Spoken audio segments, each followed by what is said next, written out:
Hey, listener name. Are you ready to dive into this treasure chest of educational activities you've given us? I'm ready. We're going to be talking less screen time, more bonding and sparking a love of learning, all without turning your house into a chaotic crafting explosion. Yeah, it's really interesting, like how many of these ideas just tap into what kids are already craving, sensory exploration and imaginative play and just good old-fashioned fun, So true. you know? So let's picture little Sarah. She's about to turn 2 years old. Okay. She's all about grabbing, poking, and just exploring the world with those tiny fingers. Right. What's our first stop on her learning adventure? Well, I think sensory bins are like pure genius. Oh, tell me more. So, one day she could be digging through a bin of dried beans, just working on those fine motor skills. You- And then the next day you swap it out for some rice and measuring cups. Oh, wow. And now she's getting a totally different sensory experience, but she's also subtly being introduced to early math concepts. Oh, yeah. Yeah. That's so smart. Yeah. I've been so guilty of thinking sensory play has to be complicated or Instagram worthy. Right. This just takes the pressure off. Totally. And don't underestimate the power of something as simple as color sorting. Yeah. It seems basic, but when little Sarah's doing that, she's actually laying the groundwork for some really important math skills that she'll need later on, like being able to sort objects into sets based on their properties. Wow, who knew tidying up could be so educational? Exactly. Now, this next one really caught my eye. One of the sources mentioned DIY learning games for toddlers. You know those shape sorter toys that we used to be obsessed with? Yeah. Turns out you can make your own. You can. And the beauty of it is you're not only entertaining Sarah, but you're also subtly teaching her about shapes and colors and even problem solving as she figures out how to fit those homemade shapes into their little slots. It's genius. It is. Okay, so let's fast forward a couple of years now.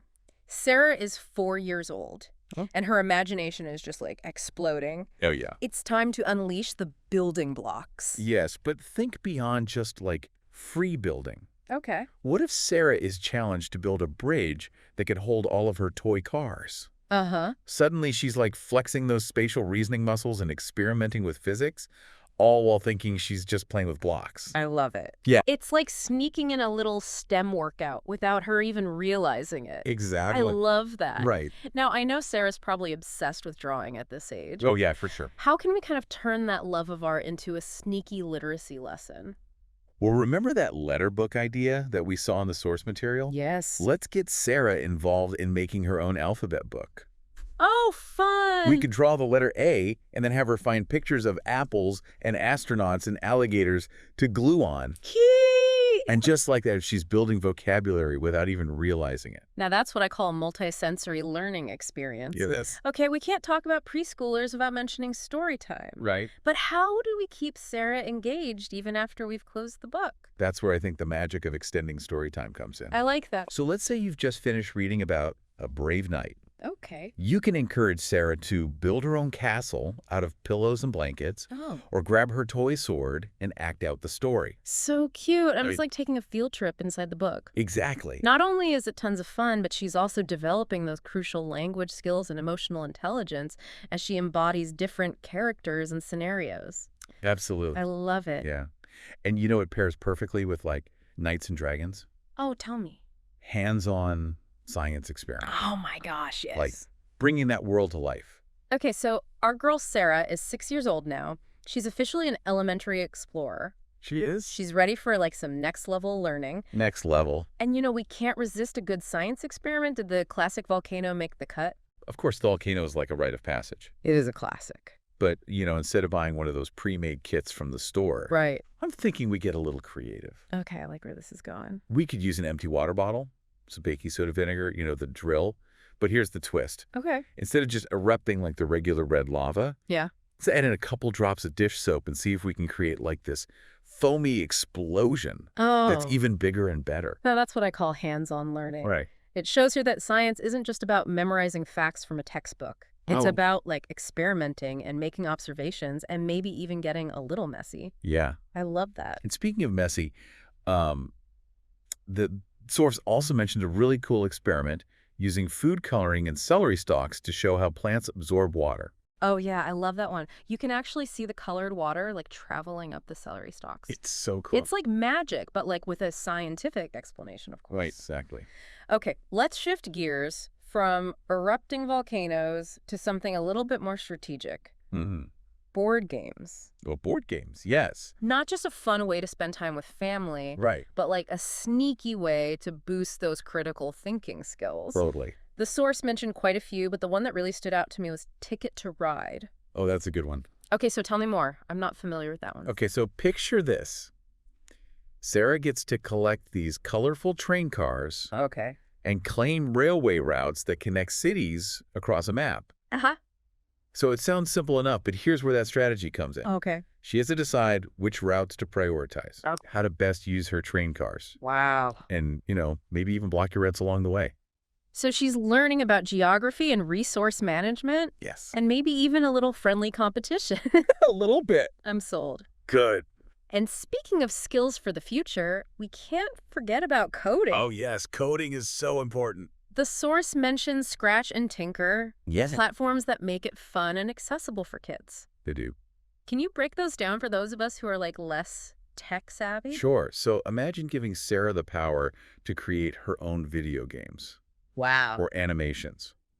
That's essentially what Scratch and Tinker do. Oh my gosh. But in a way that feels like she's playing with like digital Legos instead of writing like complicated code. So instead of just consuming technology, she's like becoming a creator. Exactly. She's in the driver's seat. That's amazing. Yeah. Can you give us an example of like what kind of coding concept Sarah might learn through these platforms? Absolutely. Ah. So let's say Sarah wants to program her character to move across the screen. Oh. She would learn about loops, Oh. which is a way to repeat a set of instructions multiple times. Uh-huh. So instead of having to like drag and drop the move forward block 10 times, Yeah. she can use a loop to tell her character to move forward 10 steps with just a couple clicks. That makes sense. So it's about breaking down these complex tasks into smaller, more manageable steps, Right. which is a skill that translates to so many areas of life, It does. you know. Okay, I'm convinced coding is officially on Sarah's activity list. I love it. Now let's move on to those ageless activities that are fun for kids of like all ages, starting with the power of pretend play. Oh, pretend play is huge. How do we kind of like up the ante as Sarah gets a little bit older? Yeah, so as kids grow, their pretend play kind of evolves too. Okay. So instead of just pretending to be a doctor, Yeah. Sarah might like create an entire doctor's office, Oh, wow. complete with a waiting room and a medical chart for her patients, who, let's be honest, are probably stuffed animals. So cute. Right. I love that it's like she's stepping into a whole new world. She is. And in doing so, she's developing those essential social and emotional skills without even realizing it. Absolutely. What about art? How can we encourage Sarah's inner artist, even if she's convinced she can't draw? Right. We talked about paint and clay, which are always great options. Yeah. But I love the idea of like themed art projects. Remember those erupting volcanoes we were talking about? Yes. Let's channel that inspiration into a volcano art project. Oh, fun. That she could create a mixed media masterpiece using paint construction paper and maybe even some glitter Oh, cute. for a little extra sparkle. Themed art projects are genius They are. because it gives them like a starting point, It does. which kind of sparks that creativity and makes the whole process less intimidating, especially for kids who might be self-conscious about their artistic abilities. And you know what goes great with art? What's that? Music. Oh, yes. For Creating some musical masterpieces. Music is like such a powerful tool for learning and self-expression. It really is. And the best part is you don't need like fancy instruments or formal training or anything like that No, to just like make music together. totally. The source mentioned making homemade instruments, Oh, yeah. which I think is so genius. Yes. What could Sarah make with just some everyday items? Oh my gosh, the possibilities are endless. I bet. She could make like a shaker. Yeah.